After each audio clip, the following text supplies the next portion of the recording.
अब आपसे सवाल है कि ऋग वैदिक काल में लोगों की मुख्य आजीविका क्या थी? पशुपालन। पशुपालन, मतलब पशु को पालते थे उन लोग ना, यही उनका मुख्य पेशा था। आगे है कि ऋग वैदिक काल में दूसरा सबसे महत्वपूर्ण पशु कौन था? घोड़ा। घोड़ा। अगर हम आपसे पूछें कि कई कुल मिलकर किसका निर्माण करते थे? जन का। ग्राम का। जन का नहीं, ग्राम का। ठीक है, मतलब कुल जब आपस में मिलते थे ना तो ग्राम का निर्माण होता था। आगे बात करते हैं कि ग्राम के मिलने से क्या बनता था? जन। ग्राम के मिलने से क्या बनता था? जन बनता था। आगे सॉरी, ग्राम के मिलने से विष बनता था, जन नहीं। और विष के मिलने से क्या बनता था? जन बनता था।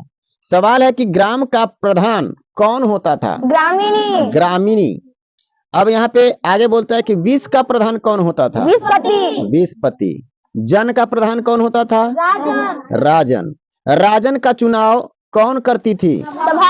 समिति करती थी, सभा नहीं, समिति। ठीक है, आगे बोलता है ऋग वैदिक काल में सबसे प्रतापी देवता किसे समझा जाता था? इंद्र को।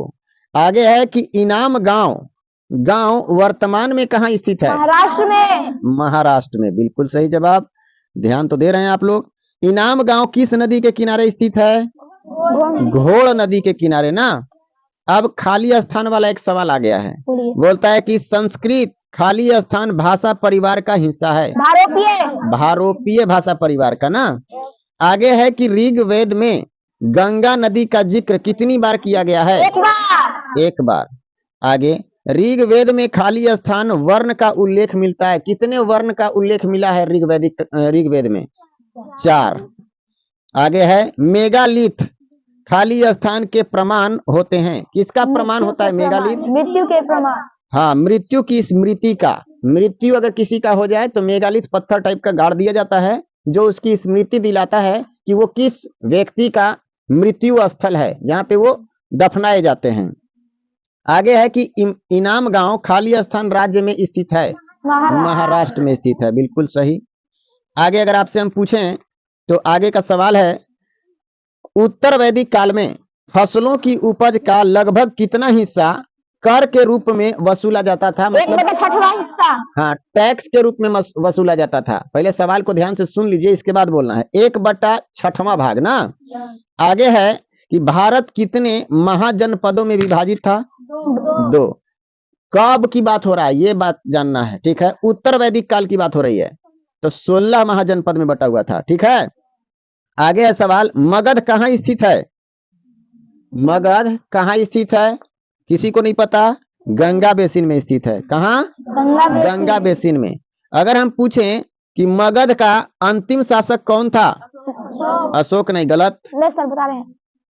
सोचिए। हाँ, धनानंद, बिल्कुल सही जवाब। दिमाग पर जोर डालिए। अगर आपको याद नहीं है तो कोई बात नहीं है, जो लोग बोल रहे हैं उसको सुन करके तो आप याद कर सकते हैं ना, तो उसी को सुन करके याद कीजिए। कोई जरूरी थोड़े है कि आपको सब चीज याद रहता है, किसी को सब चीज याद नहीं रहता है हर समय, ठीक है? लेकिन फिर भी प्रयास करना चाहिए कि जो चीज याद नहीं है वो याद हो जाए। रिसाइकल अगर बार बार होता है तो हमारे लिए बहुत महत्वपूर्ण हो जाता है।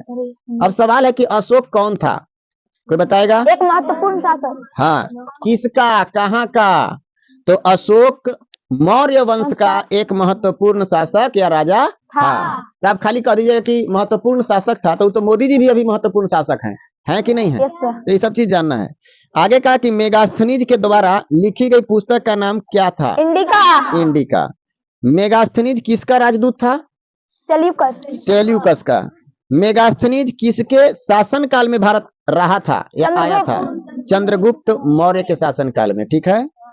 आगे है कि मौर्य वंश के 3 राजा कौन कौन थे? चंद्रगुप्त। हाँ, पहला है चंद्रगुप्त मौर्य, दूसरा थे बिंदुसार और तीसरा अशोक। अशोक के पिता का नाम क्या था? बिंदुसार। बिंदुसार, बिल्कुल सही। बिंदुसार के पिता का नाम क्या था? चंद्रगुप्त मौर्य। चंद्रगुप्त मौर्य। अब यहाँ पे अशोक के साम्राज्य और उनके प्रांत की राजधानी आपको बताया गया था, ठीक है?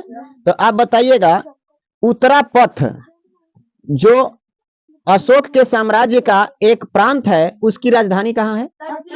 तक्षशिला, बिल्कुल सही। आगे है अवंती राष्ट्र, इसकी राजधानी कहाँ है? उज्जैनी। उज्जैनी।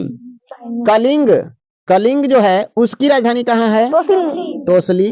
और दक्षिणा पथ सुवर्ण स्वर्णगिरी, बिल्कुल सही। परासी जो प्रांत है उसकी राजधानी कहाँ है? पाटलिपुत्र पाटलिपुत्र, बिल्कुल सही जवाब है आपका। अब इसमें कुछ खाली स्थान दिए गए हैं, उसको भी समझ लेते हैं।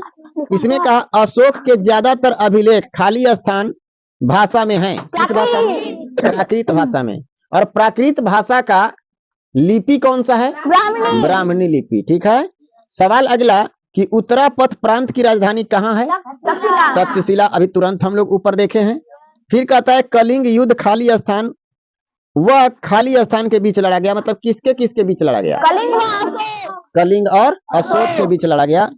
आगे बात करते हैं क्या? अब आगे जो सवाल है उसमें कहा कि अशोक के 13वें अभिलेख या शिलालेख में खाली स्थान युद्ध के भयानक परिणामों का उल्लेख है। कलिंग कलिंग, अगर हम सवाल में आपसे पूछें कि कलिंग का जो युद्ध हुआ था उसमें लगभग कितने लोग मारे गए थे? 1 लाख लोग मारे गए थे। कितने लोग अपाहिज हो गए थे? लाखों, निश्चित नहीं था, लाखों अपाहिज हो गए थे, मतलब बेकार हो गए थे, वो किसी काम लायक नहीं थे। बाकी कितने लोगों को कारावास में रखा गया था, बंदी बना लिया गया था?